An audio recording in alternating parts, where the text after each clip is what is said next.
seek to stay prophets. This is Ted DiBiase, the $1 million man. Hey, this is Bob Backlund. Hey, everyone, this is Rick Steiner. This is the Honky Tonk Man, the greatest WWE Intercontinental Champion of all time. This is your wrestling show, Ottawa. Heck, they could use you guys over in WWE. You're listening to the greatest wrestling show in the whole wide world. This is Wrestling with Ideas.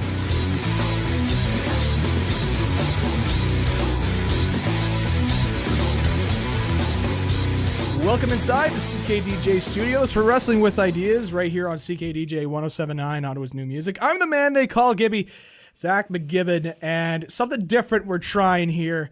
A little bit of an uncensored review, and I feel it's appropriate for this show that we're going to be reviewing right now.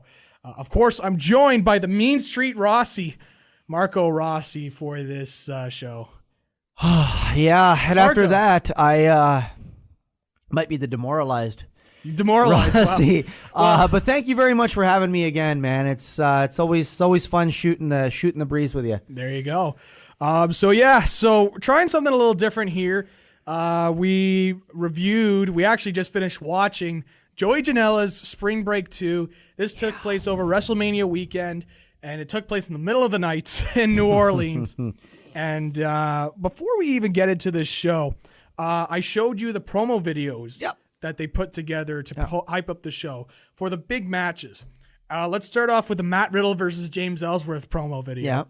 The way they described this, it was James Ellsworth describing how he was living a lifelong dream, becoming a professional wrestler, got to wrestle in WWE, debuted against Braun Strowman as a jobber, and then later on he mentioned how he beat AJ Styles 3 times of the 4 that they faced off against each other. And then also mentioned how when he went back onto the independent scene, he wanted to face the best of the best. Yep. And that best of the best was Matt Riddle. Mm-hmm. And Matt Riddle, I love this promo. I love this promo video.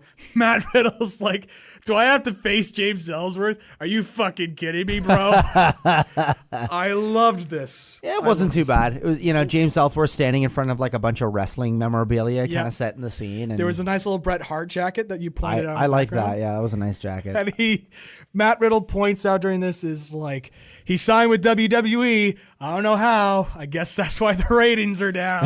Yeah. I was like, ooh, wow. Shooting a little close to home there. Yeah. And James Ellsworth at the end says, I'm going to fight Matt Riddle. I'm going to show that every man with 2 hands have a fighting chance. Any man with 2 hands and have a fighting chance. And that was the promo video for that. That was the first video I showed you. Yep. What did you think of that? Like initial reactions? It got the job done. Yeah.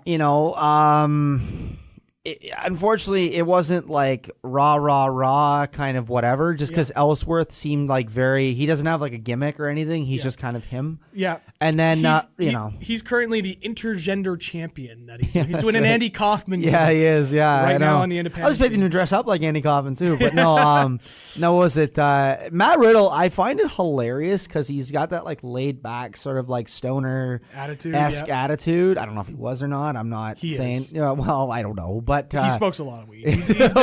He's been open about that. It's okay. I don't know. It's almost like it's almost something that the fans could sort of get behind. This sort of laid back kind of guy, but he can get it done in the ring. Yeah, I like his style. He brings that MMA.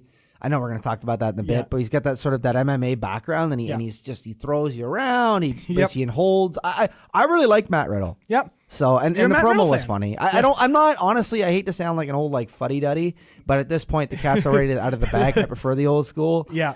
The F-bombs were a little bit much. Like this is like I know it's edgy or whatever, but it's supposed to be like a fun event, right? Of course it was. Yeah. Boy, did that take they take that to the extreme. We have different opinions on it. I guess I'll just say it right away. I overall had a fun time. Yeah, I didn't. You were the opposite. No, I wanted to leave the room after I think maybe the first hour. Really? Yeah, it was. But we'll get into that. It wasn't all bad for you though. It wasn't all bad. No. We'll continue on with some of the more promo videos. It's like a broken clock being right twice a day. So, also to Matt Riddle finishes off the promo and says, "Do I have to face James Ellsworth?" Well, that made me laugh. That got a laugh out of me. The second video we saw was the one that probably got the most reaction out of you from the entirety of the show. Mm-hmm. Nick Gage, the King Nick Gage versus Penta El Zero Miedo. I think that's how you say Miedo. for the GCW title. Now, the video they hyped this up with, they initially hyped it up with Windows XP and LimeWire. Yeah, that made me laugh. And they showed an MV, a music video of Break Stuff, Limp Bizkit's Break Stuff. And it's a compilation video of Nick Gage smashing people over the head with light tubes, inserting somebody with those, what are they called? It's something that they put in the guy's head. Violent, bloody. There was a shot of him power bombing a guy into a whole stack of light tubes. Yep.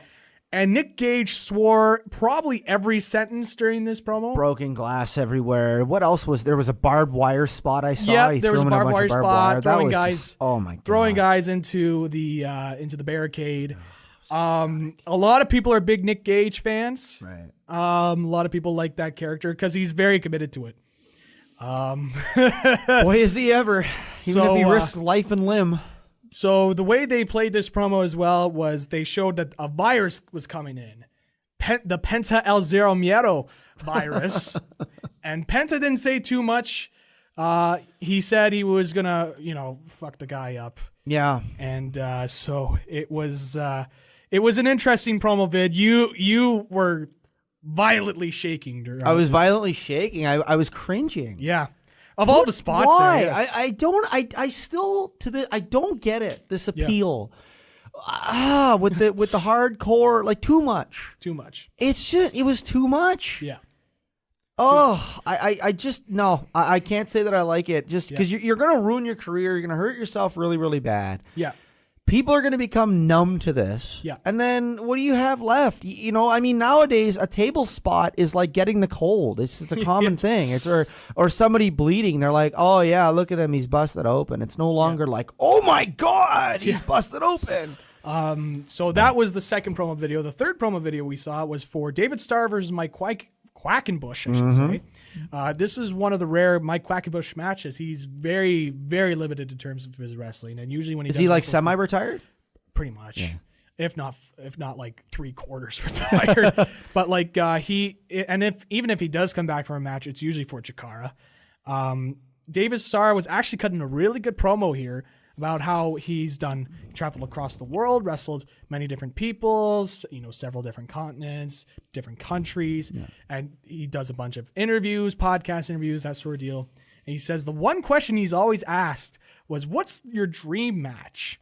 And he said he's answered that question in various different ways, but he said recently, in the past 6 months, he said, I want to face Mike Quackenbush. And he did use the word real. Who could I realistically fight? And he said Mike Quackenbush. Yeah. So he was hyping this up, and they zoomed out to Quackenbush watching that promo video, and Quackenbush going, all right, David, let's do it. Yeah, he was standing right beside him. I was hoping that he'd be like, please, I'm retired, or please, you're not worthy of it, But it was a babyface dream match. So... and then the final promo that we saw was kind of a series of actually there was 2 more promos that we saw.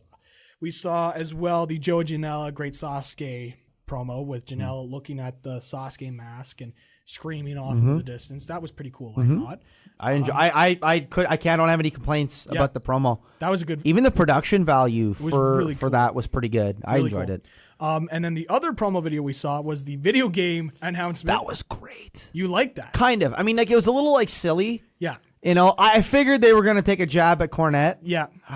But garbage wrestlers, they said in this video game thing. What was the video game you mentioned? It was either there were like 3, kind of the same thing. There was Super WrestleMania for the Super Nintendo. Gotcha. Royal Rumble. Gotcha. And Monday Night Raw. It's kind of the same graphics. And then they were it was like a cross between like those and I think Final Fight. Yeah.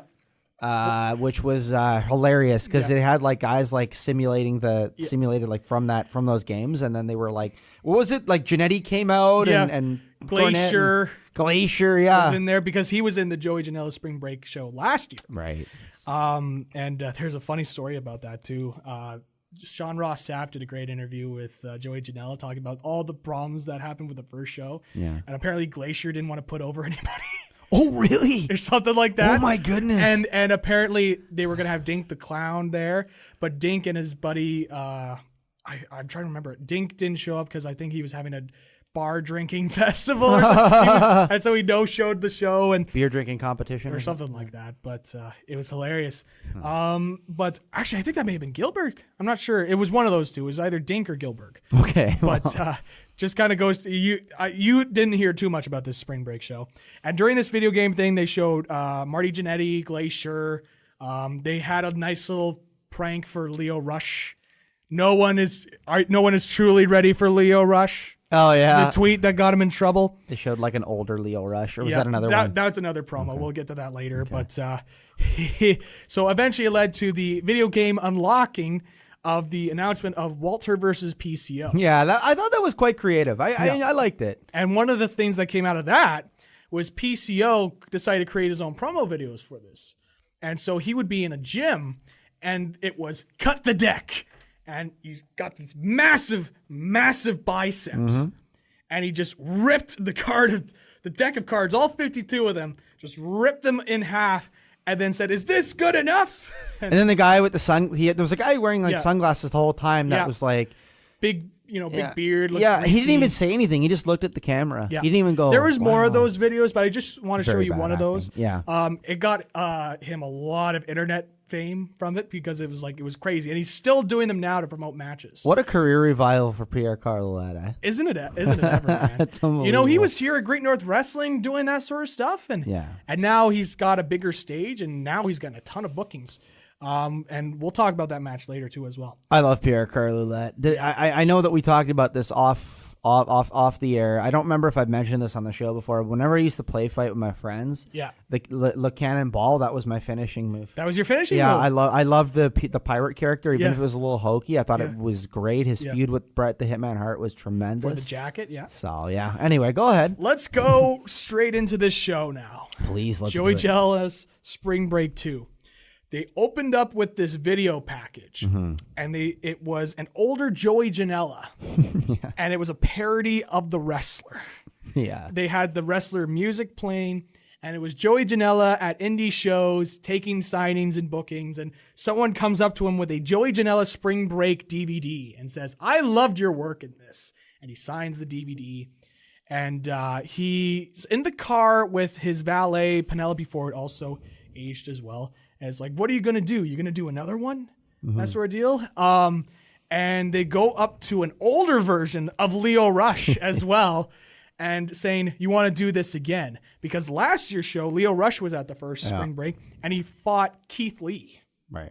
So like really big guy versus really small guy. Yeah. And that was a fun match, I remember. So they did a parody of the wrestler. They had a photo of Joey Janela taking a picture with Triple H with the WWE title. Yeah. It was pretty funny. Yeah, it was funny. I got a laugh out of it. The audio for this was not the best. No. Throughout the entirety of the show, really, it was not the best. Awful. This is just coming from somebody in radio, and it's like I understand, you got to put on good production quality, that sort of stuff, and you got to focus on other things. Audio to me is very important. And they didn't really mic the mics very well for the pay-per-view audience. So a lot of the times when we were listening to the promos that were being cut during the show, we couldn't hear much of it. We had to just kind of decipher it. We heard, it was enough where we could kind of get an idea of where the promo was going. But that later on, Nick Cage cut a promo after his match, and we had no idea what he was saying. But we'll get to that later. So they did that opening package, and crowd was excited. We go to Larry Legend in the ring. He's got a nice little spring break attire on. Yeah. A summer hat, Hawaiian shirt. I think he's got, I believe he had the beads on because they're in New Orleans. Sandals. And somebody had lifted up an alligator. They brought an inflatable alligator into this show. An inflatable shark. An inflatable shark. Yeah. And it's been reported that around 1,500 people were in this building. Yeah, but by the end, I don't think they stayed. That goes to show, though, the marketing for this. To have 1,500 people in a building at 11 or 12 at night or whatever. That was crazy, yeah. That's pretty good. That's, that kudos to them. Yeah. That's some good promotion. You know what I mean? I know. I'm used to seeing the ring announcers with suit and tie, but because it's spring break, they want to keep the theme. It's a fun show, Marco. No, it was not. Oh, I enjoyed it. Disgrace to the business, but we'll get there. We'll get to the show. Okay, so we started off this show with a 6-way scramble match. Yeah. And they hyped this up as 6 of the best high flyers, I believe. But Tony Deppin's not a high flyer. We'll get to this later. So the people that came out, first person that came out was Eli Everfly, who's actually going to be here at Ottawa for a C4 show. And really making a name for himself, coming out of the Santino Bros Training Academy. Okay. The next person that came out was Kyle the Beast, I believe. Actually, no, it was Tony Deppin that came out next. And then Kyle the Beast. Then Gringo Loco. Then DJ Z. And then finally, Teddy Hart. Yeah, real pleasant surprise to see Teddy Hart. Yeah. Unbelievable. Teddy Hart. So they started off the show with a 6-way match, and the way they did the commentary for this show, each match had a different commentator behind it. Yeah, it was very strange. So it started off with Denver, Colorado, and MLJ, I believe. I know Kevin Gill joined the show later on. There was a lot of wrestlers that joined on this commentary. And I thought it started off good. I like Emil. Emil's a good commentator. So I was happy to hear that he at least got to be in and be involved with this show. Right. So 6-way match. The opening match was very much get your shit in. Everybody get your spots in. There was some really cool moves in this, I thought. It was a fun little opener.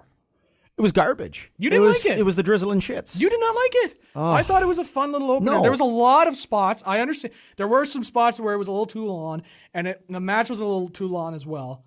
But there was some cool spots in this, I thought. Let me just say this real quick, okay? Every single one of those performers are very talented in their own right. Yeah. Excellent, whatever. Yeah. But that's why I don't like these matches, because it's so hard to get get basic psychology. I mean, I'm sure you can do it. Yeah. But usually you don't. Whenever it's a triple threat or a fatal 4-way or a 5-way or a 6-way, it's just okay. And they didn't even make it look legitimate in some places. There were some moments where it looked pretty phony. I'm not going to lie. The moves that were done were tremendous. Especially from Teddy Hart. Teddy Hart did some excellent moves. Yeah. All high impact, though. Yeah. That's my only gripe. They were all well executed and everything. It's just that there was no basic holds. Yeah. I just want to see a few basic holds. I mean, it may sound old school, but slow it down a bit, slow down the pace. To me, the highlight performer for me from this was Eli Everfly. I fell in love with Eli Everfly. I remember during the show, Eli Everfly in this. The Gene Simmons tongue. Yep. Which was wow, that's something. Yep. He took a lot of bumps. Yep. He sold pretty darn well. Yep. To me, I could see Eli Everfly on the 205 Live cruiserweight roster. Yep. I think he should be there. Yep. If he has a little gimmick with that tongue, I think people are gonna, oh my god, right? Because it's something different, and he's really talented. Yep. Like I said, they all are in their own way. Tony Deppin's got some charisma. KTB is another one I really like. Yes, you were Kevin the Beast is his. That's what it is, Kevin the Beast. Yeah. Yep. I mean, he's got kind of a hefty look. He's a powerhouse, whatever, and he's got some charisma. He's kind of got like a Game of Thrones look to him a little bit. To me, he could be like the third Bludgeon brother. There you go. There you go. No, like I said, I think they were all pretty talented in their own way. Yeah. But you just don't like the way the matches go about. It's too much spots, not enough. That's to me just soured it. Yeah. I know I don't like this. Okay, now you're gonna do your thing, and now you're gonna do your thing, and it's like if you get say power bombed or whatever, I shouldn't expect you if you power bomb me, I'm not gonna get up right away and then give you a high flying move or a kick or something, But again, not taking away anything from these performers. Yeah. I just it's not my style because I like to see a story being told. But anyway, I will say, I had fun watching this match. Yeah. A lot of the spots were really well executed. There were some sloppy moments. One of the things I want to bring up, Teddy Hart just no selling any of the moves that went over the top rope. Everybody else selling. Teddy Hart just walks off. I didn't like that. And the commentary team, they tried to play it off as Teddy Hart, he's indestructible. Yeah, he's invincible. He's invincible. Yeah. But I was really impressed with Eli Everfly in this match. I like DJ Z. Yeah. I've seen Tony Deppen here at C4. He's very good. Yeah. Gringo Loco, I didn't know too much about going into this, either KTB. I believe those are GCW guys. Teddy Hart, obviously. Teddy Hart. Teddy Hart had some pretty crazy moves. He had a move where it was kind of like an Argentine backbreaker, then he turned it into a choke bomb. Yeah. Which was really cool. Yeah. That was really, I like that. What else? There was like a back suplex into a bulldog, something like that. Right at the start. Oh, jeez. There were so many. I don't even remember. Well, he had all like of them. so many variations of a move. It was pretty incredible. Tony Deppen did a 450 into the pile, which was pretty crazy. But in the end, Eli Everfly hit a double underhook J Driller, as I like to call it, off the top rope. That was great. That was a pretty insane move there. And I think you could admit that as well. That was a pretty insane move. And it was a finish. It was a believable finish. Yeah, and I thought that was a very good finish. I thought it was a fun opener. I liked it. I know this is not your style of match. This is not something like I think a lot of people misconstrue you for like just hating high flying in general. Not at all. Not at all. No. You just want like smart high flying behind it, right? That's all it is. You know what I mean? That's all it is. That's literally all it is. I like Rey Mysterio. Yeah. You know, I love La Parka, Ultimo Dragon. Oh, you and your La Parka love. You Psychosis, love La Parka. Ultimo Dragon. I liked watching all those luchadors, but like even Hugo Guerrero. But they also had, they didn't just do flippy stuff and that's it. Yeah. They also did other moves and they also sold and they did whatever. Yeah. So I mean, again though, if you are new to it, if you just try to keep an open mind and you aren't all about, no, I want a story, then I guess it was fun to watch the same way that a gymnastics tumbling routine would. So, hey, you know what? It's everybody enjoys their kind of version of wrestling. I thought this was fun. I thought this was a fun opener, especially for a show that's in the middle of the night. You know, it's like, you know what? Something high octane to get you going. If you for some reason, though, I will say, you pointed this out, Eli Everfly, I believe he pinned KTB in this match, but Teddy Hart did the hand wave. Yeah, because he raised Eli Everfly. I was like, arm up and went. Why like, couldn't you have Everfly pin Teddy? Yeah, exactly. There was a lot of that on the show. That was the one thing that was like, they did overkill on. Everybody kind of shook hands at the end. Yeah, I don't like that. I was hoping like one betrayal, like there was one cool one, but other than that, we'll talk. I loved that actually. I'll get to that. Talk about later. Yeah. So let's get on to the next match here. What would you rate this one? Oh, let's do some star ratings. I wouldn't go like any higher than 3.25. I wouldn't go any higher than 3. Oh, but okay, cool. 2 or 3, probably 3. I'll be nice. I'll give it 3 because, like I said, pretty much everybody in this match has talent. I think it would have been nice to have them like broken up and each face each other, have like a tag team match. Yeah. I thought it was a fun 3.25 opener. You know, nothing wrong with that. Okay. Matt Riddle versus James Ellsworth was next. They hyped this up as a champion versus champion match. Yeah. James Ellsworth, the intergender champion. Yeah. Matt Riddle, the WWN champion. The World Wrestling Network champion. Right. And this match, it started off, it was weird because because the way they did the promo, they made it seem like Ellsworth was the good guy and Riddle was the bad guy. Yeah. But then when they went into the show, Ellsworth was the bad guy and Riddle was the good guy. And but they didn't explain this on commentary, but I found this out later. At Bloodsport, Ellsworth at one of the independent shows, I think it was Bloodsport, maybe another show, but Ellsworth got involved in one of Riddle's matches to hype up for this show, but they didn't bring this up at all. So if you were just watching the promo videos and you're like, I'm just going to watch this show because this looks like fun, you would have had no idea why Ellsworth was the bad guy. Well, I'll tell you right now, and we'll probably get to this some more. The commentary, for the most part, in this whole show was complete garbage. You didn't like the commentary? Absolutely did not like it at all because they, like some of them, it seemed, to me, if you're going to have commentary as well, it should be like generally the same people, unless it's like a special guest or whatever. Yeah. Some of them were okay. I don't remember all the names off the top of my head, but there were some during the cluster. You could say it. I could say it. The clusterfuck. It's uncensored.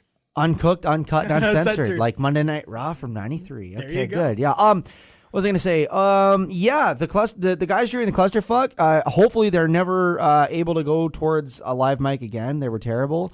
But there was some, you know. We'll get to that. But anyway, what was I going to say? So as far as the commentary, they should have hyped that up for sure, like you said. I thought the opening match commentary was good. Yeah, I could have lived with that. Like it wasn't like unbearable or anything like that. Like it was good commentary. I think because both of them were commentators, so they knew what they were doing and they knew how to hype it up. But later on, they kept interchanging with different people, like kind of like how Nitro does when they interchange people every hour or whatever. But this match here, Riddle, Ellsworth. So Ellsworth jumped Riddle right from the start, went after the leg, and then afterwards it was just Riddle controlling the match, just doing a bunch of suplexes, beating up James Ellsworth. But there's a spot in this match where Ellsworth is kneeling down, he's holding his gut, and Riddle's about to set him up for a knee to the face. Right. He runs across, does the knee, but he completely whiffs because he was aiming for James Ellsworth's chin. And because Ellsworth has no chin, he started pointing to his chin. Yeah, and it got really over with the fans. That got a pop out of me. Yeah, that was funny. That got a pop out of me. Yeah. But otherwise, it was pretty much just Matt Riddle controlling the entirety of the match. Most of it. I mean, because Ellsworth, like, he went after the knee first, which was good psychology. Mm-hmm.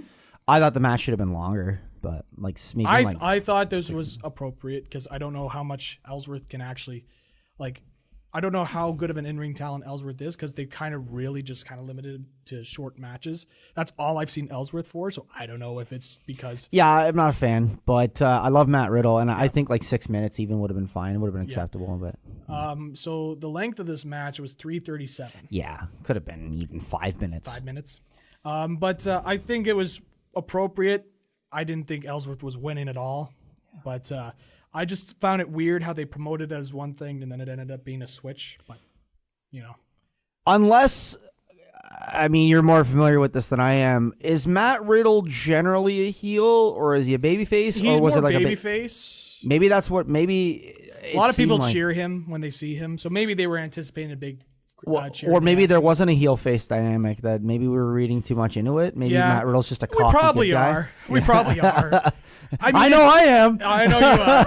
Well, I mean, I just took it as like this is a fun show. I try not to take it too seriously, but if there's stuff that is noticeable, that I have to critique, then I'm going to critique it. You know what I mean? I'm about ready to have a Wendy's triple cheese extra mayo at this point. Extra mayo. So I thought this was what it needed to be. So then we cut to this next segment. It was Larry Legend promoting stuff. I don't remember what he was promoting because the mic quality was not very good. Oh. But Virgil came out. What the hell? Yeah. He came out to chants of fuck money and Virgil and the meat sauce as well. There was Mac Jones. And Virgil was apparently challenging somebody to a match, and they waited at the entrance ramp. Like he was in the rain and he was waiting for somebody to come out. Then they played his music, and the commentary, I will admit, was funny in this. Is like, what's this unintelligible old man saying right now?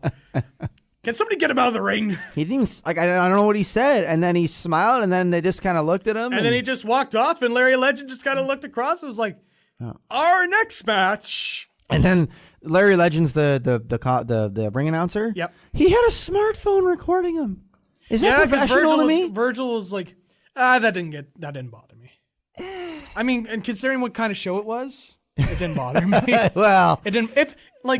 Obviously, if this was a WWE and like, let's say, who's the guy now? Greg Hamilton. If he whips out a phone, and I think he would get criticized. Oh my God! But I think it's because it's such a laid back show and laid back. It's just kind of a. I don't know. I don't know. I like I said, I just prefer when you try to make it look as real as possible. But since you know stuff like that's kind of let the genie out of the bottle, you can't really go back anymore. So just enjoy it as much as you can. Yeah, and then it was just like awkward silence, and Virgil just kind of like. And then the crowd chanted as Virgil left. What the fuck? Yeah. What the fuck? Yeah, he just kind of left, and then it was very weird. Yeah, it was very. I don't know. So they then cut to the next match, and it was Pierre-Carl Ouellet, PCO, versus Walter. I was kind of surprised the theme music that they went for Carl Ouellet because they were fully blown like, we don't care if we're copyrighted. We're going with because Ellsworth came out to his WWE theme music. Yeah. So I was surprised they didn't do the "I'm the Mount" or "We're the Mounties" sort of deal, or even his Jean-Pierre Lafitte music or whatever. Or like even the Quebecers 1998 Attitude Era theme. Yeah, well, I don't think anyone remembers that. Yeah. But it was "This Means War." This means war. Horrible audio right there, but not to be confused with the Nickelback. This means no. war. That wasn't a bad song. Yeah, I said it. I hate Nickelback. See, I don't. This is why we don't get along. That's what really makes me the Main Street Rossi. Brother. I don't mind them, okay? Okay. All right. Was not expecting Nickelback to be praised here on this, but that's right. Okay. Pierre-Carl Ouellet, PCO versus Walter. Love PCO. You love PCO. PCO and I are actually buddies. So I texted him before this match, and I was like, "Good luck, have a good match out there." Nice. You know. And he said, "Thanks, man." So I texted him afterwards. So I was like, "Holy shit, that was a great match."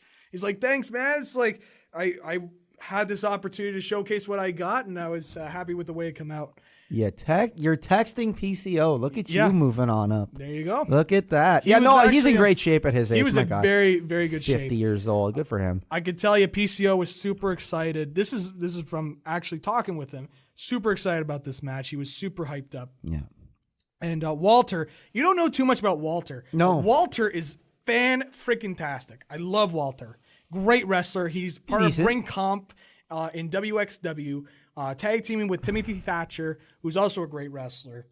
He didn't have the greatest Evolve Championship run, right? But he moved from the States over to England to enhance his skills, and he's been wrestling in the European Indies, and he's been really revitalizing his game, and he's been fantastic. I'm a big fan of course, as with Walter. You look at the guy, when you first saw him, really tall, 6'7", 6'8". Yeah, no muscular definition, just a tall guy. But the one thing that makes Walter stand out is his chops. Oh my God, the chops were brutal in this match. I don't know if you plan on posting any pictures. If you have already, I don't know on the social media page. But if you can get a picture of Pierre-Carl Ouellet's chest. Oh, it was literally purple. That was insane. It was literally purple. Yeah. It was crazy.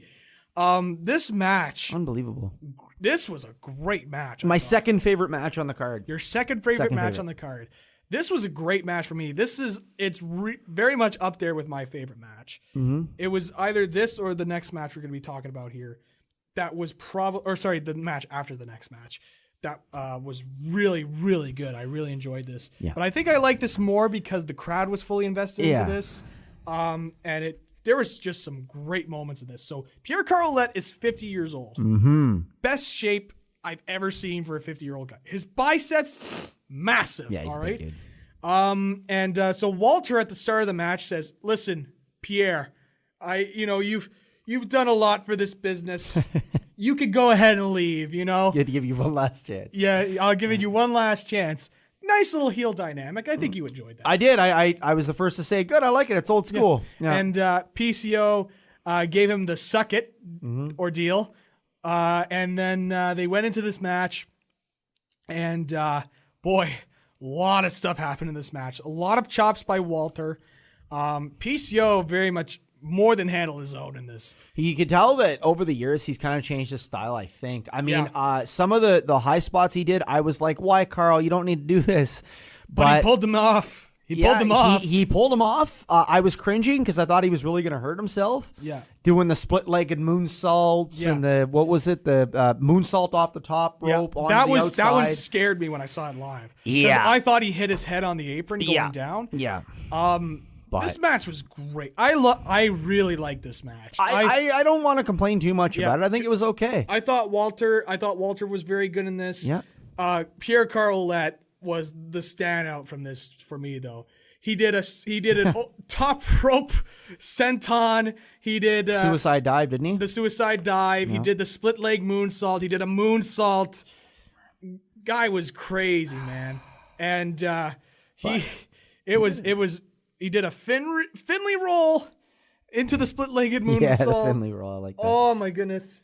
I tried to order that the other day at a sushi place. They didn't know what I was talking about, Oh so my it's a bad joke. There was a table spot. That moonsault spot though was just that was the one that made me cringe. Yeah, because again it was the apron. He got Walter's chest a little red too. There were a couple welts. Yeah, on there. It was all. That was probably the best part of the match to me was when they chopped back and forth. The crowd was molten hot for this. It was a bit like what was that match you showed me from Japan? Was it Misawa and Kobashi when they did the chop exchange, or was that? I think that was Sasaki Kobashi. Sasaki Kobashi. That was at Noah Destiny 2005. Might have been that one. Yeah. Yeah. That was like the last really good popular Tokyo Dome show. Yeah. I'm getting when like 69,000 people or whatever was in there, so it was crazy. That was crazy. Yeah, no, I thought it was all right. It was just a brawl. It was a good fight. It was just two guys beating the heck out of each other. They kind of had similar hairdos. Yeah, you could have thought that PCO was Walter's dad for a minute there. Yeah, absolutely. But this was a great match. I love this match.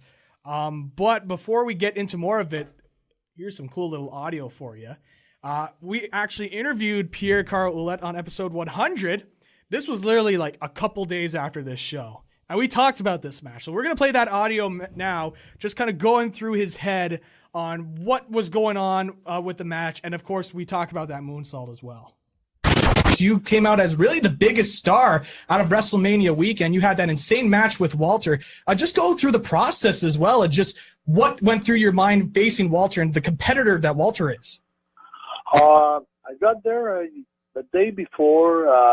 Watched his match the night before, and I watched another of his match during the day because there was a lot of wrestling, galas, a lot of wrestling events. So I could watch his match twice at least before I made up my mind. Even though I had been watching some tapes, but live it's always you see the details, you see every little thing that you can't see on tape. So I really wanted to witness that and be there live. And once that I went back into my room and I knew I had to fight him, Friday night, April 6th, my mind was kind of set, on what I had to do to have the best match possible. And for me, it was my WrestleMania moment, for me, it was my WrestleMania match. It was time to shine. And nobody or nothing would have stopped me from doing that. I had the knife between the teeth. I was going to war, and I was not going to leave any hostages behind. So that was basically the story. I mean, your match was incredible. There was one spot I do want to talk about, and I think you know what's coming up. That moonsault you did to Walter, where it looked like you fell flat on your face. That was a crazy spot. What was your mind? What was your mind like after that spot? Did you think, all right, we got to move on? Or I knew I was going to land on my stomach. Every time I do the moonsault on the outside or whatever, I don't like to land on my feet. I don't like to do like a proper backflip. I like to land like an airplane. So I was hoping, to cut him a little bit more so it would break my fall a little bit. But even though, I just caught him with my feet, my wrist and my face got into the cement floor. But there was no way that would have stopped me. Nothing would have stopped me. I was just so mentally prepared, cardio-wise.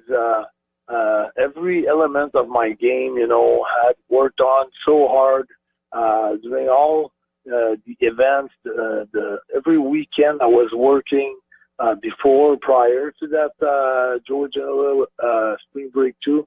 I was just trying to get every piece of the puzzle together. So coming to WrestleMania, I was going to be able to perform at my best and put my best move into the match and put my best assets to that match. So it was really a build-up towards that match. and describe the reaction afterwards after that match. Obviously, you took those punishing chops to Walter. I mean, your chest looked, black and red at the end of it. Just describe the reaction you got from fans after that match. Did you get any messages at all from the fans after your match? It's been a crazy madness. My Twitter went off the roof. I mean, everybody's adding me on Twitter now. I've had a lot of messages. You're now my favorite wrestlers. You're my favorite wrestler now. I didn't know you before, but now you're my favorite wrestler. You killed it back then, and you killed it again. You're the MVP of WrestleMania. It goes on and on. And it was on Twitter, it was on Facebook, it was on Reddit, it was on different, apps that, everybody was coming to me and saying, hey, look what I've watched, what I've seen on Reddit apps, look what I've seen on Facebook, look what I've seen on Twitter. And my account of Twitter was like crazy. It was crazy madness, It's like I got tons of booking, for the rest of the year, basically. Texas, Cleveland, Chicago, Worcester, Massachusetts, New Jersey, New York, Philly, Chicago.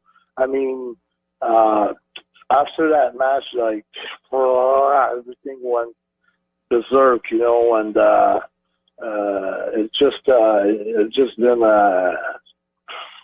incredible. It's my best run ever in the business.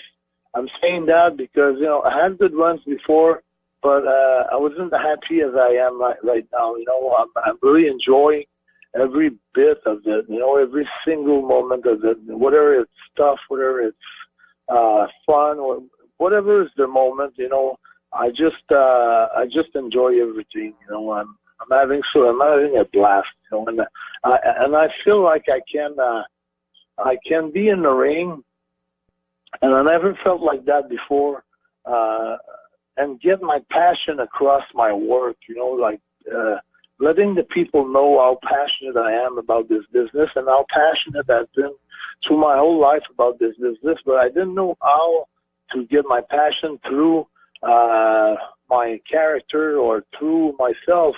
And now I found a way to do that, and that's what I had as a feedback. It's when the people who were watching my match, they could say, this guy's really passionate about what he does, and that's what I really wanted to be able to do in the wrestling ring.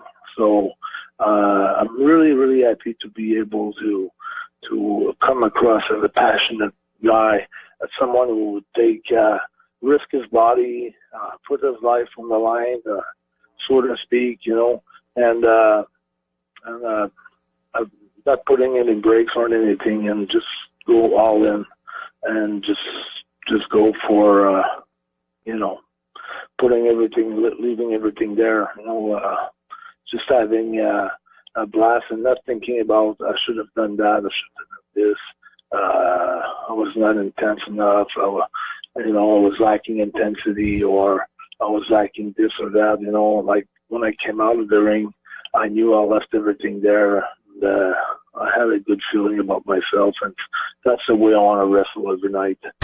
So there you go, his thoughts on that matchup, and boy oh boy. So let's talk about our rating here.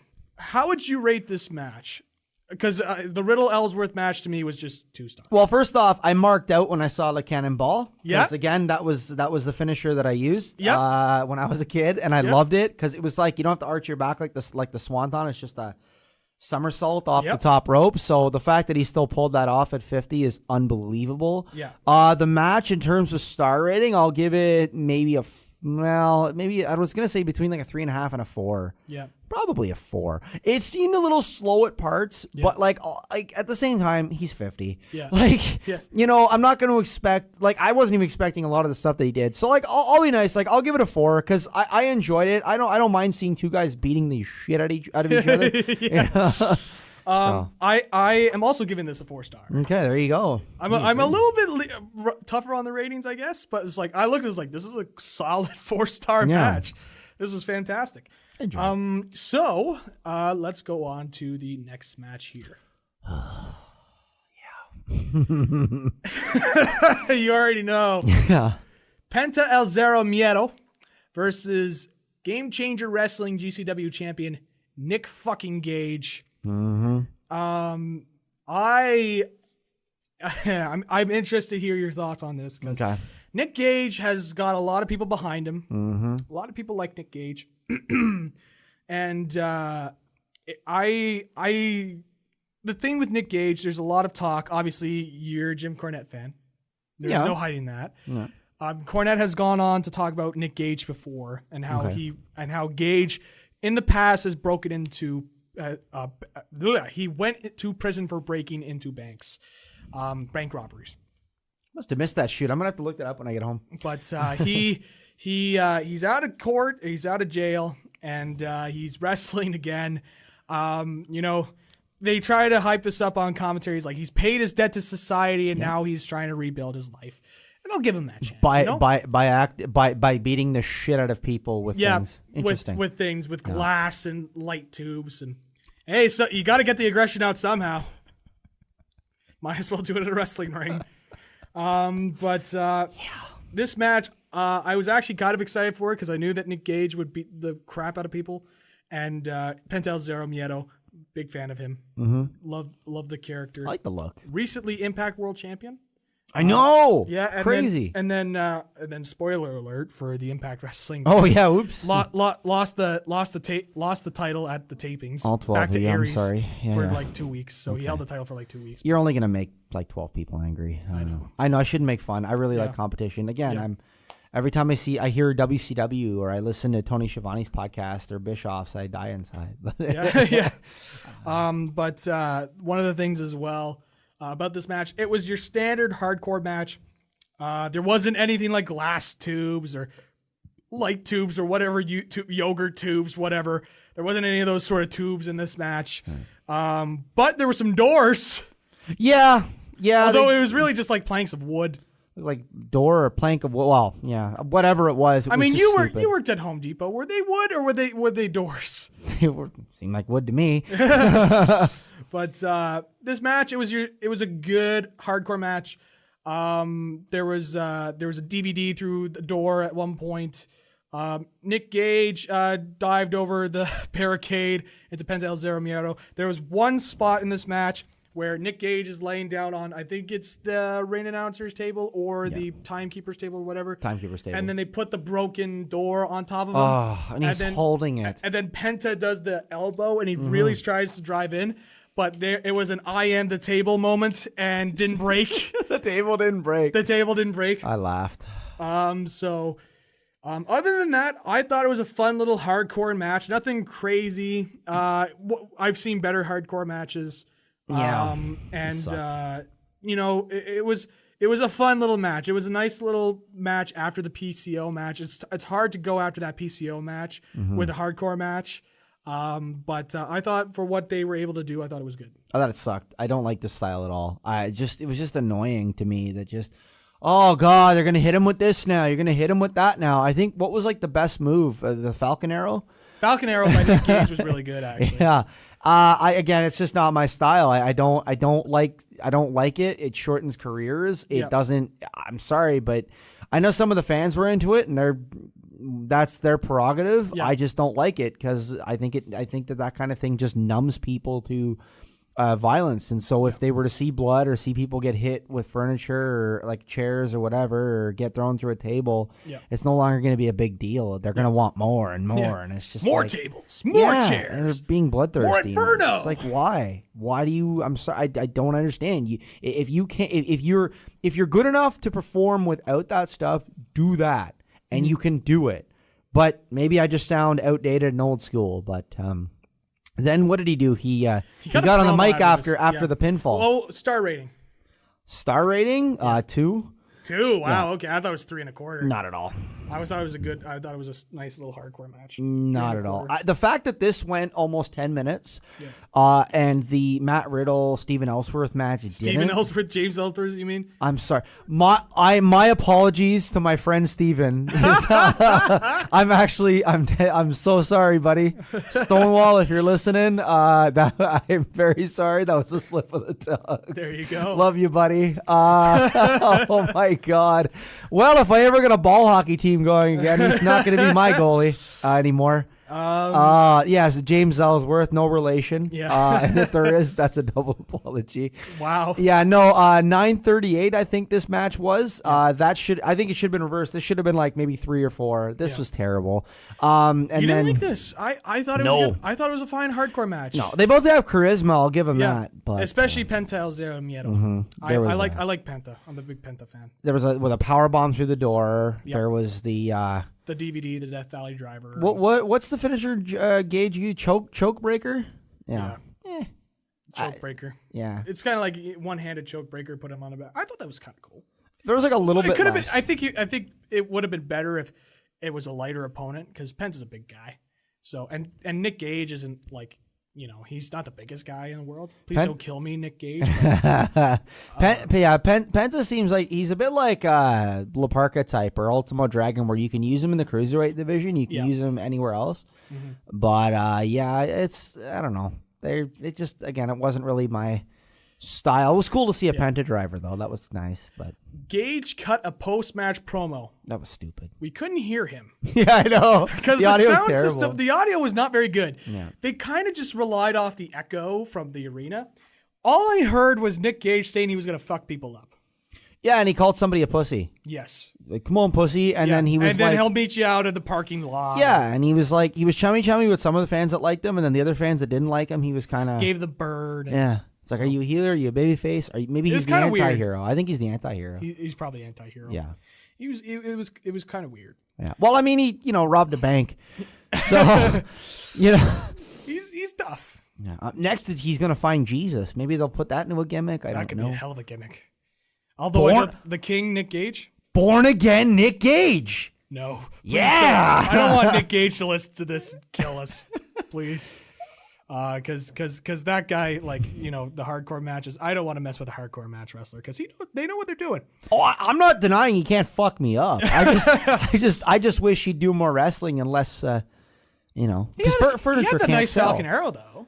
Yeah, he had did. a nice couple moves. That's what I'm saying. If he can do more nice moves, it wouldn't be as bad. But anyway, so we go on to the next match: Mike Quackenbush versus David Starr. Favorite one of the night. This was your favorite match of the night? Yes. This was definitely up there. It's either the PCO Walter or this match. That's my favorite. So this was the dream match for David Starr. You hadn't seen too much David Starr before this, right? No, none. Zero. David Starr, he's wrestled for C4, of course. Mike Quackenbush, a lot of people remember him from Chikara. There's also that famous spot with him versus Claudio Castagnoli, also known as Cesaro, where they did that sunset flip rotation in the middle. That was pretty cool. This was a very good match. I really enjoyed this match. Mm-hmm. I think, though, the crowd wasn't that good. Unfortunately. They weren't invested in this. No, they weren't, which is too bad because this is probably the closest thing you're actually going to get on this whole show to a wrestling match. Mm-hmm. Aside from the PCO Walter match, which was like a good little brawl. Yeah. This was great. Quackenbush did a tremendous job. I thought Starr is pretty darn good too. Yeah. I might have to watch more of his stuff. He's been doing some very good stuff in Germany. Walter was on commentary for this, by the way. And Walter and David Starr have a feud, so I think that's what he was trying to do. But David Starr was cutting a promo at the start of this, and the commentators wouldn't shut up.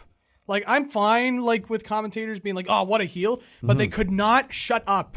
It's like you can acknowledge and be like, "Oh, I don't like this guy," right? Mm-hmm. Or, "Oh, I don't want to hear him speak." It's like somebody take the microphone away from him, but they could not shut up.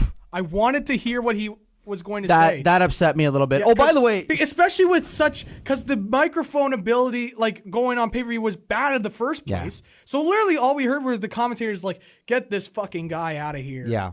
But a lot of swearing on commentary. By the way, I forgot to mention, speaking of PCO and Walter, just real quick, the end When it looked like they were going to go for the Oh, handshake. yeah, we have to mention that. Because we said we were going to mention it. Yeah. We didn't. I loved it. It was great. Yes, the ending where they stared each other down. Walter looked at PCO, gave him a chop across the chest. PCO gave him a chop back, and then Walter gave the handshake. And I thought that was awesome. That was one of my favorite little spots of the night. That was great. That was awesome. I loved that. Because I was going, oh my God, they're going to go at it. And then he goes, here you go. Here's my hand. I was like, it's like a respect thing. I thought that was badass. Absolutely. That was absolutely wonderful. But back to this. Quackenbush, basic holds. Star knows how to work. There were some really good transitions on this. Yeah. And Walter was on commentary talking about always beating David Starr, specifically in WXW. I thought Walter wasn't that bad. No. But I thought actually he was probably one of the more bearable people on commentary. He was okay. I mean, there was when the promo at the beginning. They were talking. I'm gonna have a stroke from after this show. I swear to God. And we haven't even got to the clusterfuck yet, and I'm just like, and I'm already, we're almost there. We're almost there. Oh, we got a lot to say about the clusterfuck. So this match was really good. If you ever get the chance to see David Starr in WXW, very good stuff. 16 Karat Gold is the shows to watch. Walter, again, fantastic wrestler. I love Walter. Mike Quackenbush was really good here. There's some cool little moves. The abdominal stretch, and then Starr pushed him out. Quackenbush rolled back into the abdominal stretch. I thought that was a cool little transition. There were some nice little submission holds that Quack put in. There were some nice stiff moves. I guess the only thing was crowd wasn't as into it as I thought they would be. Which is a shame because I really liked it. Quackenbush was the baby face. Starr took on sort of that heelish arsehole heel character. I think it was good. Quackenbush was that like resilient baby face, 100 and whatever pounds soaking wet. Yeah. I kind of looked like a Power Ranger minus the mask, but it was good. No, he knows how to work. Yep. They both do. I thought it was good. It had just the right mix of high spots, holds. It's what I like. I don't mind a little bit as long as it's not too much. Had a little bit of, it was good. It had a little bit of everything that I liked in wrestling. Yep. I don't really know what else to say. I mean, Quackenbush to me could pull off being a cruiserweight. Yep. And but again, he wasn't all high spots. No. He sold. He got his shit in. He's a very good wrestler. They both got their shit in, but they. Now I know you're not a big fan. I know you're not a big fan of his wrestling philosophy with the whole Chikara deal. It's a little too hokey for me. Too hokey for you. But you can admit that he's very good in the ring. You know what? How old is he? 38? 38, I think. They've hired people that are older WWE. I think Quackenbush, even like a 1-year run on 205 Live would be a good idea. I don't think that's going to happen. No, probably not. He was brought in as a guest trainer, though, at the Performance Center. So, right. He could definitely work. So they have his number. They have his number, yes. I really enjoyed this match. Star rating? 4. 4 as well. Yeah. 4 as well for me. So afterwards, David Starr put over Mike Quackenbush after the match. There was a lot of this, and it's like, I understand why, but it was literally almost every match except the clusterfuck. I thought the promo shouldn't have happened at all. Yeah. Completely unnecessary. You put him over. Especially because Starr was kind of working heel in the match. Yeah, like Quackenbush put him over and Starr didn't have to. And that's the thing, too. Yeah, if he's a heel, if he were to cut the promo, he should have been like, get that old decrepit son of a bitch out of here. Something like that, yeah. Get him out of here. Yeah. It's the new generation now. Not, I've been, we know. You hyped it up, but maybe that's not his fault. Maybe that was, I don't know. But okay. You ready? Oh, fuck. You ready? Are you sure we should keep this uncensored? I'm worried. It's going to be uncensored. If you need to add in bleeps, because I am so disgusted with this idea of a match. Okay, let's get into this. For God's sakes. The clusterfuck match. Yeah, No Mercy Survival. There you go. No Mercy Survival mode. If anyone's played the video game. So the rules of the match are simple. The Royal Rumble rules, with eliminations also occurring being by pin, submission, over the top, or death. Yeah. And no counter, no time clock. Just, it was really they're coming out now. Really, really random. Holy crap, was commentary bad on this, because they are wasted. And they admitted that they were on on a show that you're numerous occasions. They now, in their defense, this is supposed to be a fun show, and everybody else is not fully there. Would you show up drunk to work? What? Would you show up drunk to work though? No. Or admit that you are? I like my job. Yeah. But one of the commentators was Ron Funches. He's a stand-up comedian. He's actually been on the Just for Laughs sort of deal. Right. Big wrestling fan, actually. Mm-hmm. He was wasted. Well, he said he's like 2 bottles of vodka deep. Yeah. Oh, he was horrible. Excuse me. It was. Let's dive right into this. Oh, God. First up is Jimmy Lloyd. He's the winner of last year's clusterfuck. Right. Afterwards was Session Moth Martina. Session Moth Martina, Scottish girl, from ICW, also wrestled in the Indies in Europe and England, UK. And they opened it up and it was silly. The Session Moth Martina, I like Session Moth Martina. She's I like throwing her the character. beads on the fans Yeah, and dancing around and drinking. Pouring beer. It's a fan's what is she, mouths. the Sandman or ODB? Like, yeah, it's like it's pretty much a combination of both those. Yeah. I gotta get through this. So they had a little bit of a tie up at first, and then Lloyd was in the corner, and Session Moth Martina did the Bronco Buster. That was a little later on. I don't even know what the fuck a Session Moth is. I actually like Session Moth as a character. I don't know what it means. What is a Session Moth? I don't know. Okay. I probably should know, but I don't know.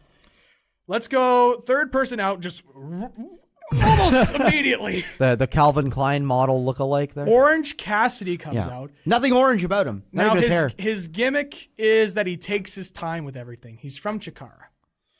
So he was slowly coming out to the ring. And he spits orange juice or something. He was slowly coming out to the ring, and he hadn't even gone to the ring yet, and they already announced the fourth person. Yeah, what the hell? The fourth person was Wheeler Yuta. Right. Session Moth Martina hit a Bronco Buster on Jimmy Lloyd. Then Yuta hit one as well. Then Martina did one again. Number 5 that came out, Kurt Stallion. Number 5 is Kurt Stallion. Stallion trained by Michael Elgin. Yes. A little cowboy look on. You got a little bit of a cowboy look going, a little Stan Hansen, a little JBL, a little bit more Hawk. Justin Hawk Bradshaw. Yeah, not Hawk. Yeah. Well. No. Kurt Stallion came in. He worked with Yuta a bit. Number 6, they don't name him, but it's Facade. Yeah, I mean, Yuta and Stallion had a nice little back and forth, but Facade actually hit a really cool move, I thought. Was he the dude with the dreadlocks and the really pretty lady? Yes. Yeah. He did. He's gonna kick my ass if that's his wife.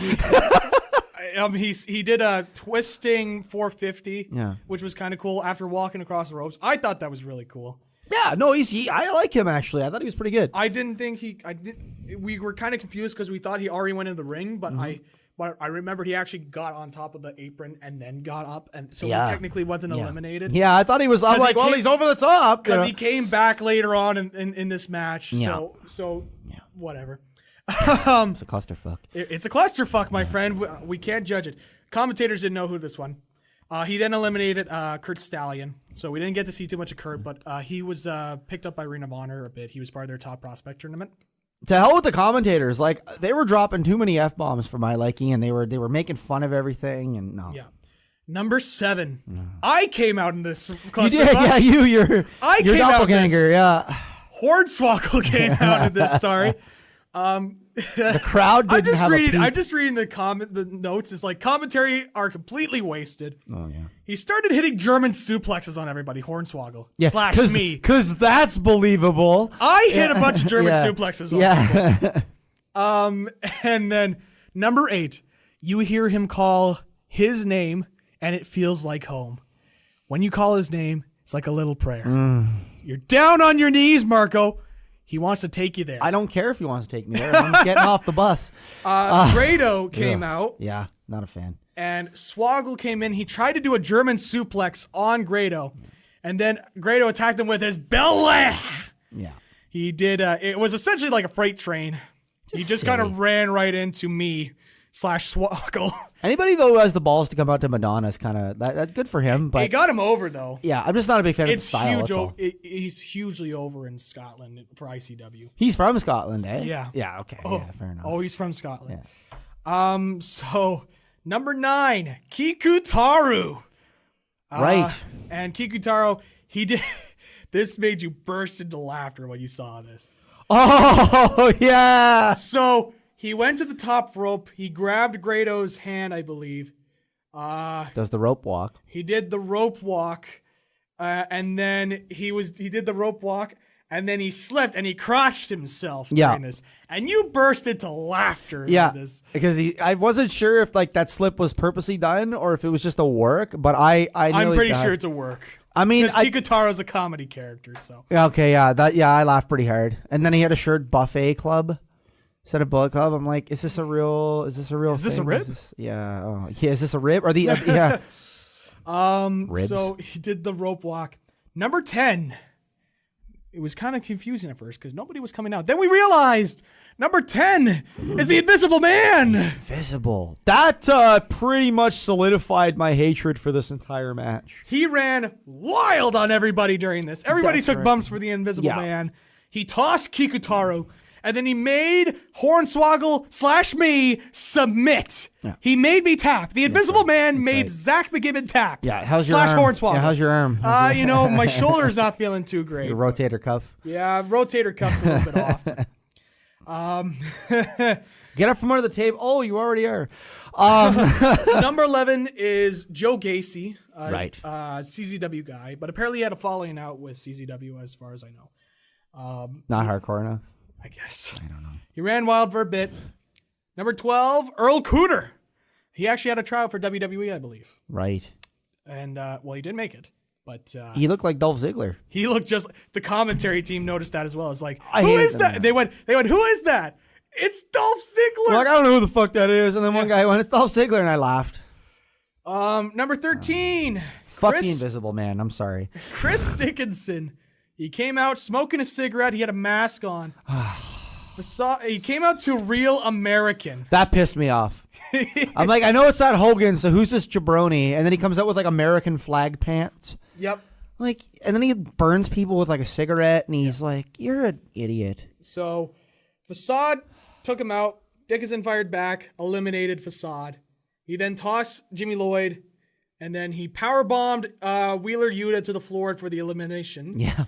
But the ring announcer named it as different things. He has been ejected. He has been killed. Yeah. He has died. Unbelievable. This is the clusterfuck, my friends. There's no going back. You kill him, you kill him. It's like, Prince Puma getting killed. It's, While all this is going on, Orange Cassidy is still making his way to the ring. Mm-hmm. So his shtick is like he's just incredibly weak. He's incredibly slow. And slow. Incredibly slow. He's still making his way to the ring. And we were kind of confused as like, is the Invisible Man still in this? And then we realized he was because Yuta started freaking out. And that was because the Invisible Man was kicking into the gut of Wheeler Yuta. Oh my God. This is why people don't take wrestling seriously. It's because of garbage like this. I mean, really, these guys are taking bumps as if someone's beating on them. But really, they're pretending it's an invisible person. I mean, are you serious right now? Come on. Dickinson pinned Grado. Yeah. Number 14, Dan the Beast Severn. Yeah, that was pleasantly surprising. He came out in a sweaty gray t-shirt, and he just immediately grappled with Dickinson. Mm-hmm. And you could tell who was the better wrestler of the two in terms of amateur wrestling. Obviously, yes. Dan Severn. Yes. And by the way, you can listen back to the archives to our interview with Dan Severn. Yeah. Nice little plug there. Clusterfuck. What, the interview or the match? The match. Okay, I was like, whoa! I guess you won't be having him back on. No, I don't want to make Dan Severn mad. Although he's a very nice guy, Dan Severn. No, it seemed like an alright interview. He had a sweaty gray t-shirt on, grappled right away. Number 15, Alabama Doink. Alabama Doink. Not any Doink. Alabama Doink. That pissed me off too. You were not happy at this point. No, because I thought that like the original Doink character played by Matt Bourne was actually awesome. Yes. Before Vince decided to make them all, doink and yeah, whatever. But so I decided before he wanted to make a marketable chiller, this was freaking retarded. So I'm going to describe this to you right now.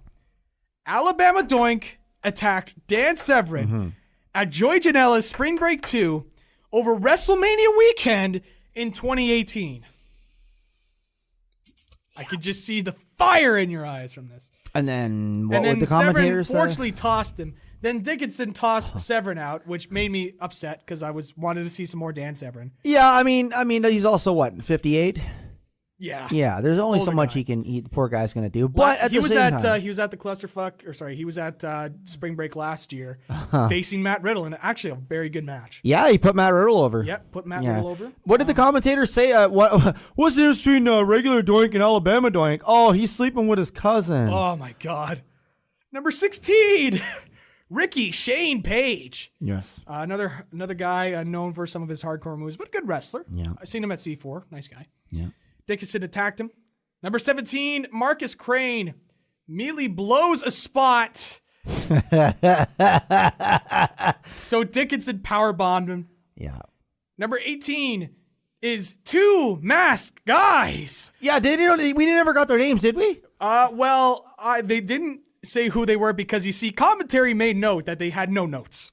Yeah, well, you could tell. They were also hammered. And the fact that they sent two guys out at once was ridiculous. So I believe I actually do have the two names. It wasn't Arrow Boy and Crazy Boy, was it? Arrow Boy and Drastic Boy. They are from an Mexican indie. Okay. DTU, I believe it's called. ETU. DTU. I don't know what that stands for. I don't know either. I have not watched too much Mexican Lucha Libre indies, so I'm not really the guy to talk to for that sort of stuff. So I guess they're 18 and 19. I don't know. They went over Dickinson and they double pinned him. Number 19, Gulak came out. Rory Gulak. Yeah. Drew Gulak's brother. Didn't even know he had a brother. And he came out in the same gimmick, same music as Drew Gulak. But instead of the sign that said, no fly zone, no clusterfucks. I popped. I laughed at that. I gotta laugh at that too. More notes here. Commentary is so wasted. They were awful. They actually took away from. Well, actually, I don't know. Could you really take away from this? I mean, even more than it was already taking away from itself. I guess. Yeah. So Rory Gulak, we were all thought he was gonna attack them with the sign, which would have got a pop out of me. Yeah. So number 20, Nate Webb. He went into the crowd and the entirety of Teenage Dirtbag played. Oh my God, that pissed me off. I looked, I mean, here's the thing. I popped when I heard, like, is that Teenage Dirtbag? Because, I liked that song when I was younger. Yeah. I still do. It's funny. It's a good song. But, like, the fact that he went around the crowd literally for the entirety of the song, and that song's got to be, 4 minutes, 5 minutes, maybe. Yeah. It took a while for him to get to the ring. But the crowd wasn't into it either. And they were even chanting, like, get in the ring, weren't they? Yeah. Yeah. They didn't give a shit. So this guy. Oh, my God. Okay, so let's keep on going here. It gets worse. He laid out Gulak finally as he got in the ring and pinned him. This took like 4 minutes, 5 minutes. Number 21, All Ego, Ethan Page. Another interview on Wrestling with Ideas. He's good. I like him. I'm a big fan of Ego Page as well. All Ego, Ethan Page. Nate Webb continued to run wild, missed a cannonball. Number 22, another recent interview. Another guy that I've really quickly took note of. He's Maxwell Jacob Freeman, MJF. Yeah, I like him a lot. He's got a lot of charisma. Yeah, he can work. You see, he and I, we don't get along. You don't, eh? Yeah, we don't get along. He insulted Canadians in the interview. We don't get along.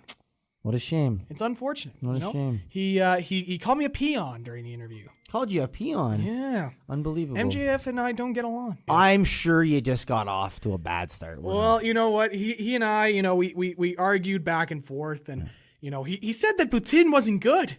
What? What an ass! What? Maybe it depends on where he went. Maybe he just went to the wrong place. Maybe they were grating the cheese instead of putting the cheese curds on, and he had a bad experience. I don't know. I don't know. But MJF and I, we don't get along.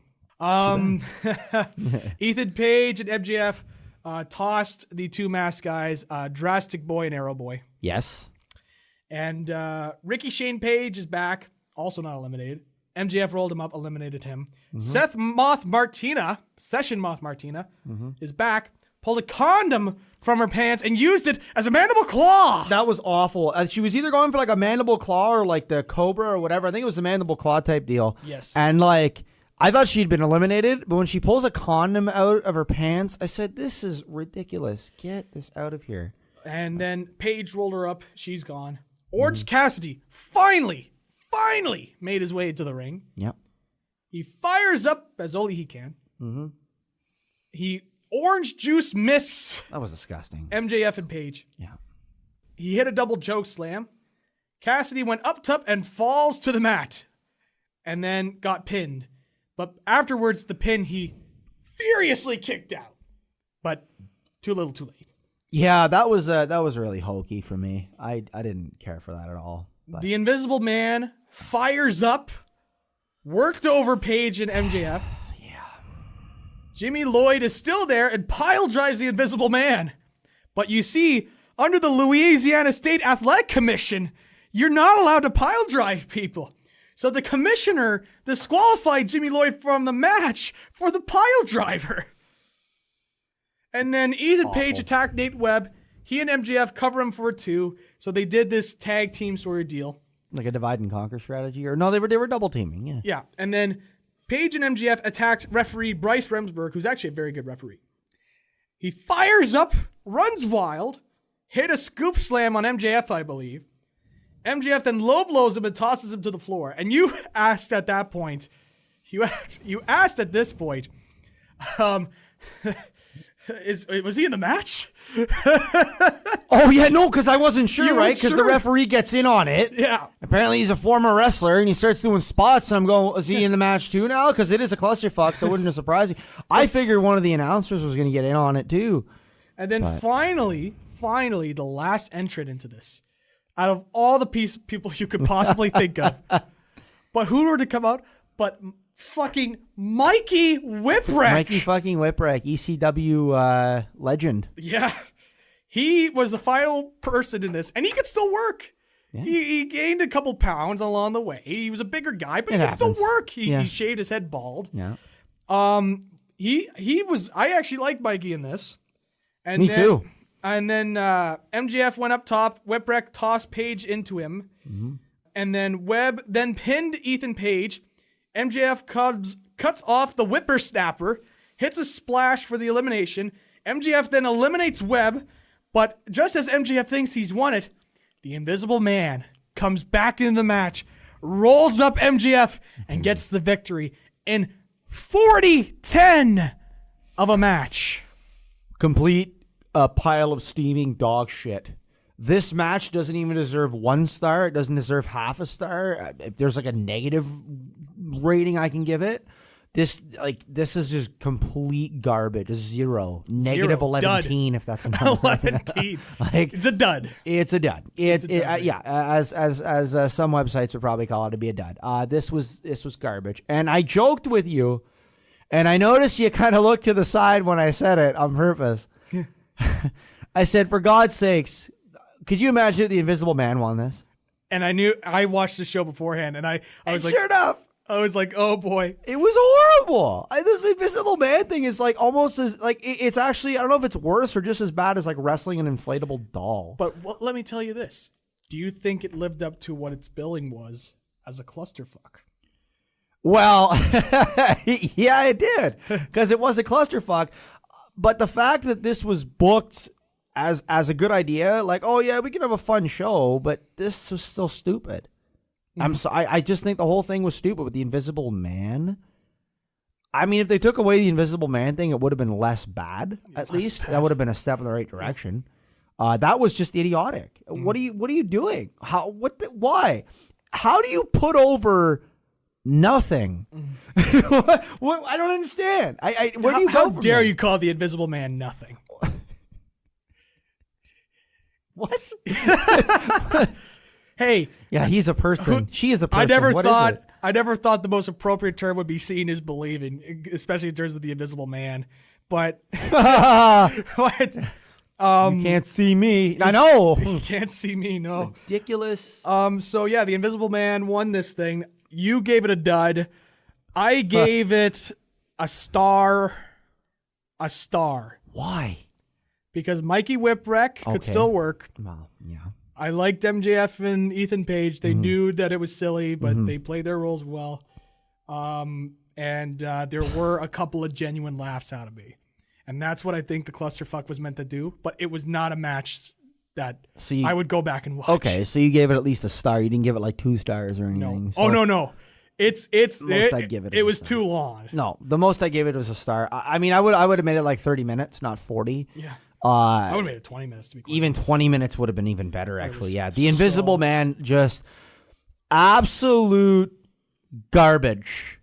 I don't understand why anyone thought this would be funny. This would be a good idea. I guess again, what if he won like a championship? Who's gonna carry it? Just gonna sit somewhere in the ring? Like, what are you gonna do? How do you do that? There's special effects for this, you know. Are you gonna? How are you gonna? CGI, my friend. Just like how Rusev said, CGI Lana into the movie.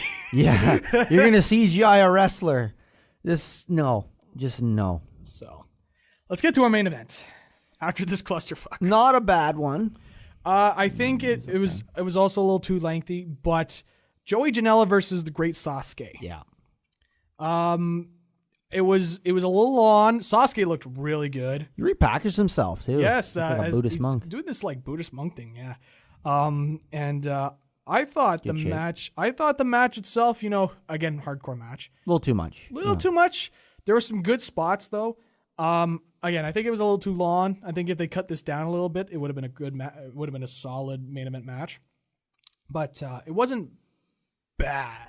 You know, I just think the crowd wasn't into it as well because they went through 40 minutes of the clusterfuck. And so now they have to go through this hardcore match again that's also going pretty long. I'm a big fan of Joey Janela. I like Joey Janela. I think he's got a good character. He came out with Penelope Ford there as well, and Penelope Ford, a very good valet for him. Sasuke, I thought was really cool in this. There were some cool spots with Sasuke when he kipped up back into his Buddhist monk pose. Was cool, yeah. That was a pretty cool spot. There was a lot of different spots here. Oh my God. The senton when Sasuke was sitting in the chair and Sasuke moved out of the way and Janela took that spot to the outside of the chair. That was brutal. I told you before, this is like, I'm a big Joey Janela fan, but some of the bumps he takes are just, crazy. Very talented, very charismatic. That was one of the things I noticed right away. I'm not big on all the bumps he's taken and all the hardcore crap because I think he's talented enough to not need all that. I think he's excellent. I'm just not big on that, you know, style. Yeah, or him childishly kind of yelling "fuck Jim Cornette" when he just spot on the apron. Yeah, the Death Valley driver on the apron. Yeah, because Cornette went after him for that. Yeah, so understandable. And so this match again too long in my opinion. I think if it was cut down to like 15 to 20 minutes, I think this would have been a really fun match. Well, how long did it end 26. Up? It was 26 minutes. Yeah, like 15 or 20 would have been a good. Yeah. I think it just went a little too long. But they had to make room for something at the end, and we'll get to that. That's true. There was one spot which I felt bad for Sasuke. He tried to put a trash can over his head and do a dive. Oh, but he struggled. But he couldn't get up on the top rope and keep the trash can on. So finally, he just said "fuck it," and he just did a dive, which also looked just as bad. And he tossed the trash can at him. And yeah. I actually preferred that. So originally, was he supposed to get inside the trash can and jump on him? Because that wouldn't have hurt. Like that would hurt a lot. Can you imagine being inside of I think it was a plastic trash can and jumping on? It doesn't make any sense. Yeah. Would hurt them both. Like, what if Sasuke would have got a? That's just I wasn't. Like I said, I wasn't big on like all the hardcore crap. But aside from that, like there were some good move spots in the match. Joey Janela can work. Yeah. Again, very charismatic, good heel. Great Sasuke, unbelievable for his age. He still got it. He's in decent enough shape. So Joey Janela's got a absolutely gorgeous girlfriend, and she kind of got involved. I thought that spot was hilarious when she was kind of seducing him and they were dancing. It was kind of like the Carl Anderson spot in New Japan with Maria Kanellis. Yeah, where, Maria's dancing and Carl's like, oh, Nice, this is going on. And then AJ joined in later on. Yeah. That's what it reminded me of. Janela attacks him from behind, and I was like, Discus. the KG veteran got fooled. But overall, I thought this was a fine match. What would you give that star rating? 3.5. 3.5? Yeah. Okay. I was debating on giving this between a 3 and a 3.5. Yeah. Me too, actually. You know what? I'm gonna go 3.5 too. Okay. It's funny because it's like we both have different opinions, but we're also appreciative of the work that's put in. That's what I'm trying to do. I'm trying to keep an open mind as much as I can, but the hardcore stuff needs to go away. It's just not you. No. So that's it for Joey Janela's Spring Break 2. Overall opinion on the show.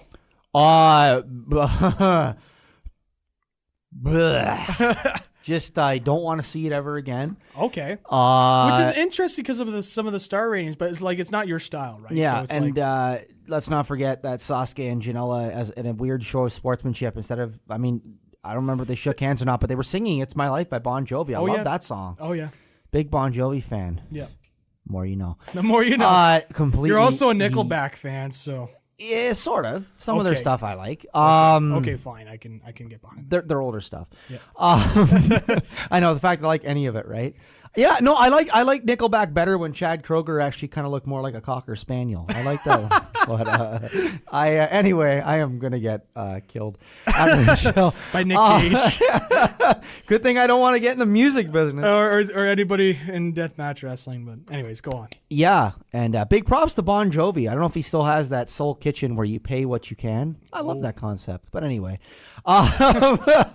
big props to John Bon Jovi. Anyways, back to the show. Back to the show. I was getting there. Yeah, okay. No, but this was a horrible show, aside from a few matches. Absolute garbage. Wow. I would give it 2 stars if I'm being nice. Nice. If I'm being nice, 2 stars. Almost as much as I like some of Nickelback's new music. It's just not good. Just very awful. Again, the Invisible Man thing just turned me off. The clusterfuck wasn't exactly that. It was a clusterfuck. I just didn't expect it to be that bad. Yeah. The hardcore stuff, of course, I didn't like. The commentary, they were wasted. There was F-bombs left, right, and center. Literally, like every second word was. I mean, you're commentating, and then one of them said that that the best wrestling is from Japan. Yeah, buddy, you should be putting this over as the best wrestling. You fucking idiot. I'm so not a fan of this show, eh? Not a fan. Nope. Well, it's time for my opinion on the show. Okay. And I know you're probably going to disagree with this. I thought this was a fun show. Yeah. I had fun watching this. That's mainly what the show was supposed to be. It's just supposed to be, some fun little matches. And there were some good matches in there too. Like, again, we mentioned, David Starr and Mike Quackenbush and the PCO versus Walter match were very good. Those matches I really enjoyed. Sasuke. Joey Janela, great Sasuke, I thought was pretty fun.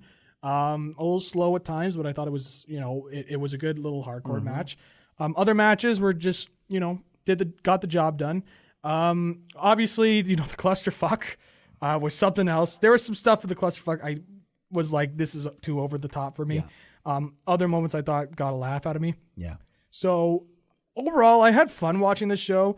Of course, there's some stuff that kind of aggravated me. I didn't really like commentary. I understand that it's a fun show, so you're gonna be a lot more laid back. Yeah. But to just kind of blatantly say, we're wasted, and you don't bring up stuff because it's like unprofessional. Because I think as well the way that they promoted this show, with I thought a lot of new fans could actually pay attention to this one, right? Because it's like, oh, this is unique, this is something cool, and so it kind of felt more like, hey, all the fans of indie wrestling, you're gonna love this, instead of, hey, everybody that wants to see this show, check it out.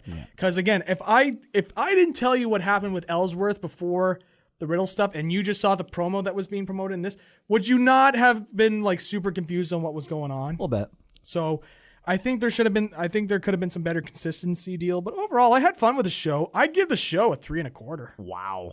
I had fun. Oh. I wouldn't go back and watch the clusterfuck, but there's a couple of matches that I would go back, like the PCO match, and I'd probably go back and watch David Starr and Mike Quackenbush again. I think that was a fun match. Yeah, like I said, that's why I give it maybe like 2 stars. And I'm not giving it like a star per match that I liked or anything. Yeah. I'm just trying to talk like overall, just because a lot of it just really soured it for me. Yeah. And I just no. I can't. I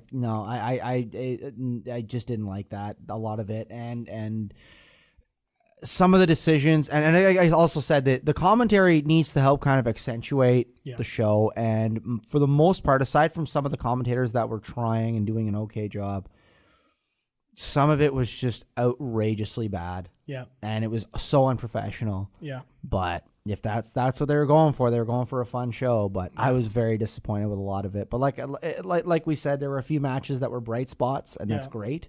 Yeah. But anyway, that's my take on it. Well, there you go. So thanks again for coming on. Thank you. Initially, I just, when I was watching the show, I was watching the clusterfuck the first time and went, man, Marco would hate this. And then I thought, this would make for a very fun podcast. So I got my entertainment out of this. I'm glad you did. This was actually a free pay-per-view for me from Fight TV. Oh, nice. So because the way it was rolling, it's like if you referred friends, you could get credits, and I got enough credits for a free pay-per-view, so I figured I might as well use this. Yeah. And so I got my money's worth. So thanks again, Marco. Anything to promote, like Twitter or anything like that, or are you just kind of like free roaming? I am currently free roaming. For what I have to promote, it is not relevant to the wrestling business. It is more relevant to the political election that is coming up in June, and I don't think that's relevant. So we're going to keep politics and wrestling let's keep separately. Let's keep it separate. So aside from that, just find me on the Book Face if you want to have a chat. The Book Face. The Book Face. I am on the Twitter. I've been using Twitter a little bit more lately. Yeah. I can't stand it. I'm glad that they finally upped the character limit. Yeah. I just feel so limited. You feel limited. Kind of like what the Athletic Commission was trying to do the show. There you go. But yeah. So for Wrestling with Ideas, you can listen to our radio show every Thursday at 6 p.m. on CKDJ 107.9 FM. It's not going to be uncensored like this. This is just kind of a special show. So yeah, you're not going to hear me say F-bombs over on CKDJ. That would be entertaining though. But you can listen to us every Thursday. We go over a bunch of the WWE shows, pay-per-views, some of the big news that's taking over the wrestling scene. You can follow me on Twitter at RozGibby. I tweet a lot on there, a lot of retweets of some old school wrestling. Retweeted some Nick Bockwinkel recently. That's always fun. So you can follow me on Twitter there. You can follow Wrestling with Ideas on Twitter as well, at Wrestling, W Ideas. Also, you can follow us on Instagram at Wrestling with Ideas Radio, and like us on Facebook, Wrestling with Ideas. Keep up to date with all things Wrestling with Ideas. We got some big interviews hopefully lined up for the next couple of weeks, so stay tuned for that. Until then, guys, have a good one. You have just listened to the greatest wrestling show on the planet. If you want to listen to older episodes of the show, including full interviews, make sure you check out Wrestling with Ideas on Podbean and on the Podbean app, or listen to us on our new SoundCloud page. We can also be found on iTunes, Stitcher Radio, TuneIn Radio, Player FM, and many more. Make sure you keep on tuning in every Thursday at 6 p.m. to Wrestle with Ideas.